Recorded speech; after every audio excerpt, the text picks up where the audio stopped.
সকাল হতেই সমুদ্রদেবকে দর্শন করতে চলে এলাম। এসে দেখি তিনি তখন প্রচণ্ড রাগে ফুঁসছেন। সকালের মিঠে রোদ আর দক্ষিণা বাতাসের ছোঁয়া গায়ে মেখে সমুদ্রের তর্জন গর্জন শুনতে শুনতে অঙ্গমর্দন করাচ্ছিলাম। যদি কারোর এরকম অঙ্গমর্দন করানোর ইচ্ছে হয়, ডেসক্রিপশনে দেওয়া নম্বরে যোগাযোগ করে নেবেন। প্রতিবার হোটেলের সামনের গেট থেকেই ভিডিও শুরু করি, এইবার পেছনের গেটকে বেছে নিলাম।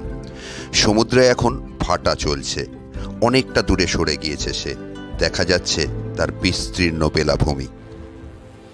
রিসর্টগুলির ছবি আপনারা দেখতে পাচ্ছেন। ছোট ছোট কটেজ বানিয়ে রাখা হয়েছে আর বেশ কিছু ছোট ছোট ঝাউ গাছ লাগানো রয়েছে এখানে।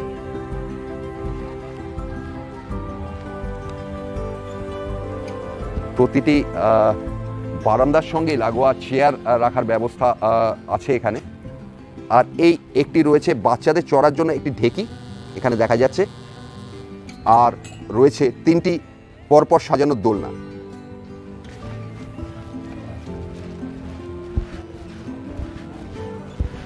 কি সুন্দর একটি জবা ফুল, রক্ত জবা ফুটে রয়েছে।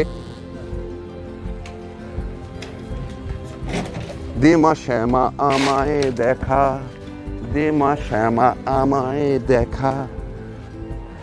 কত রকমের হরেক রকমের ফুল ফুটে রয়েছে। এটা কি জবা আমার জানি, এটাকে কি জবা বলে দাদা? হলুদ জবা।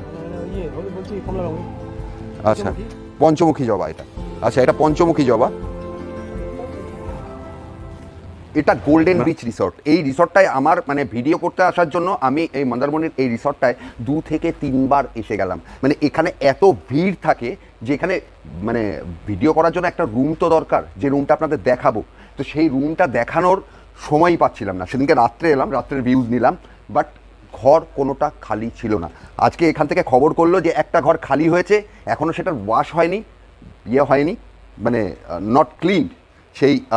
সেটার ভিডিও করার জন্য আমরা চলে এসেছি।